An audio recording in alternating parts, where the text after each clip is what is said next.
Yes, everyone, and welcome back to the channel. And today I'll be saying my best team on current form this season. I will be factoring the overall ability of each player, but we'll be mostly looking at the form they have shown this season and how it's impacted their team. Before we get into it though, don't forget to hit that like button and subscribe to the channel. And without further ado, let's get straight into it. Up first in goal, it was a bit of a tricky one this one because always you go with your Alissons, your Edisons, the sort of the main goalkeepers. But looking further into the stats, I've gone with Jan Sommer of Inter Milan. He had an okay season last season at Bayern. He wasn't really the biggest fan with the Munich fans in Manuel Neuer's absence. But this season he's been great for Inter. 14 clean sheets in 23 games. That he's been part of that defence that's got them to the top really. Without that defence, they wouldn't be nowhere near there. They currently sit top of Serie A with 60 points from 23 games, 7 points clear of Juventus in second. He's prevented over 4 expected goals this season, which proves how much of a great shot stopper he is. I think he's one of the most underrated shot stoppers I've seen.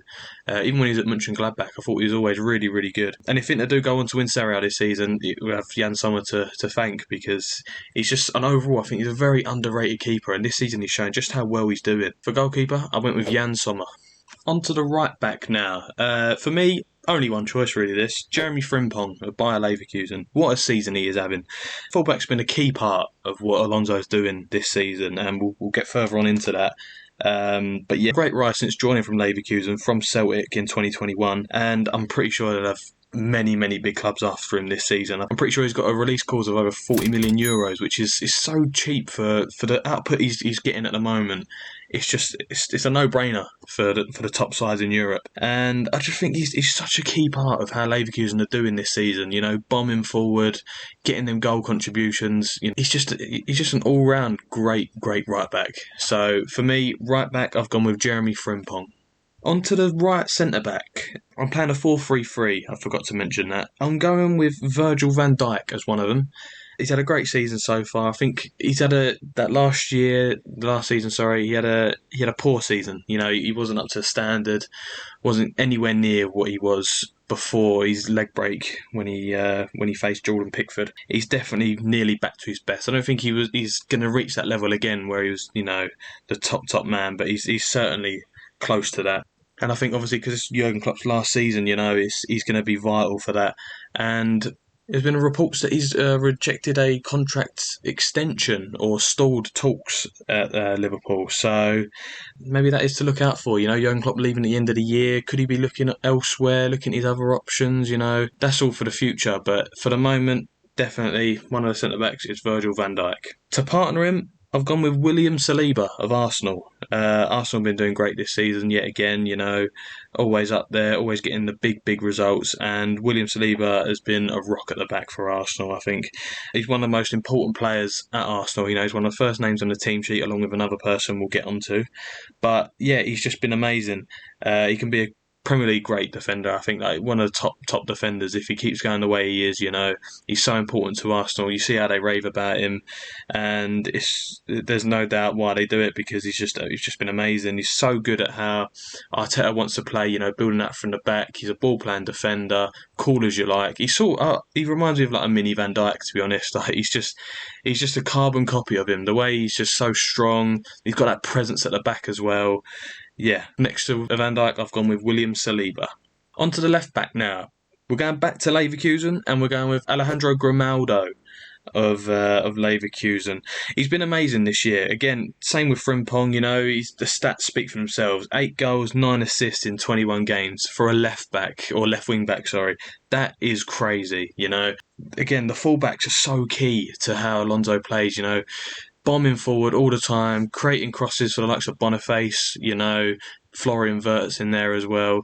They're just amazing to watch this season. And I watched a game where they demolished Bayern, and they're just a level above this year. And I hope they're going to win the Bundesliga, because it'll just, it'll shake up the league a bit, hopefully. He's created 12 big chances in the league this year. He's a set piece specialist. He's got the joint most free kicks scored in the Bundesliga this year. He's just a top fullback, and he's always great at Benfica, I feel.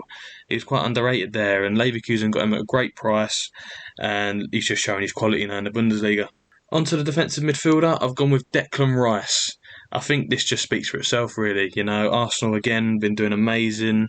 He's one of the most important players on that team sheet. Like I said with Saliba, them two I think are the two main men. Maybe Saka as well in there, but for me, Declan Rice and Saliba are way more important. And he's got 4 goals and 4 assists in 24 games this season. Like, it's from defensive midfielder as well. He's been popping up with big goals. He's got the one against Man United to win the game. He got the one against Luton as well to win the game. Like, he's just popping up in them key moments. And that's how you define them great players. They pop up when the teams need them most. And that's what Declan Rice is doing. Over 4 ball recoveries per game, completes over 2 tackles per game, got a 91% pass accuracy per game, which just shows again how Arteta plays, and how key he is to that system. Doesn't give the ball away a lot, and always time his passes to perfection. And the stats go on and on, really. I could read it for ages, but to be honest, CDM, no one really comes close to Declan Rice this year. Maybe Rodri, he's just quality year in, year out, but I think Declan Rice, where he's got them big goals, he's got a few assists as well. I think it's got to be Declan Rice that goes in defensive midfield. And now onto the central midfielders. We'll start with the first one. We've got Jude Bellingham. I mean, again, it speaks for himself. He's taken the world by storm at Real Madrid at his first year.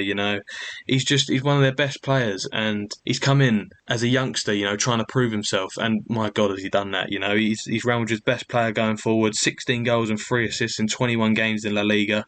He's a top goal scorer in La Liga. That is crazy. He's not even playing striker. Yeah, as I said, he's been Real Madrid's best player this season. He's got an average rating of 8.1. Like, he's dropping 8 out of 10s every single game nearly, and it's crazy. The way he is now, he's at Real Madrid, one of the best clubs in the world. He is going to be no doubt a future Ballon d'Or winner in my eyes. He's amazing. The way he just bombs forward, he's got that engine, he knows where to be, right place, right time, he's got that instinct, and for me, he's just amazing. He's just an amazing player. So, yeah, centre mid, I went with Jude Bellingham. On to the other central midfielder now. This could be quite controversial because he had a major setback this season, but he's come in and he's been amazing. So I went with Kevin De Bruyne. Obviously, he's come back from that injury that he had started the season, but he's come back and he's been amazing. He's been amazing for City. He's gone up a gear, if you'd say so, because he's coming back in that game against Newcastle, 2-1 down. You need someone who's going to score, create, and he does both of that. He gets an assist for Oscar Bob in the 93rd minute, scores a goal himself to equalise. It's just, he is a level above, and he is, I think, the best midfielder in the world, no doubt about it. So yeah, for me, it's a no-brainer. I went with Kevin De Bruyne alongside Jude Bellingham. And now onto the forwards. I went with Mo Salah on the right wing. Again, he's just another great season for Mo Salah. 14 goals and 8 assists in just 20 games. Like, it's just crazy the way he does it year in, year out. And I feel like he's very underrated at Liverpool, I feel. And with these links as well away, you're looking at Saudi, Al Ittihad, they've been heavily interested in Salah, and there's been reports that he could leave at the end of the season after Jurgen Klopp leaves, which it would make sense for him to leave then, but it'll be such a big miss for Liverpool. He contributes so much going forward, and I think he has been their main reason why Liverpool are so good, over these past years, winning Champions Leagues, winning Premier Leagues, domestically doing well.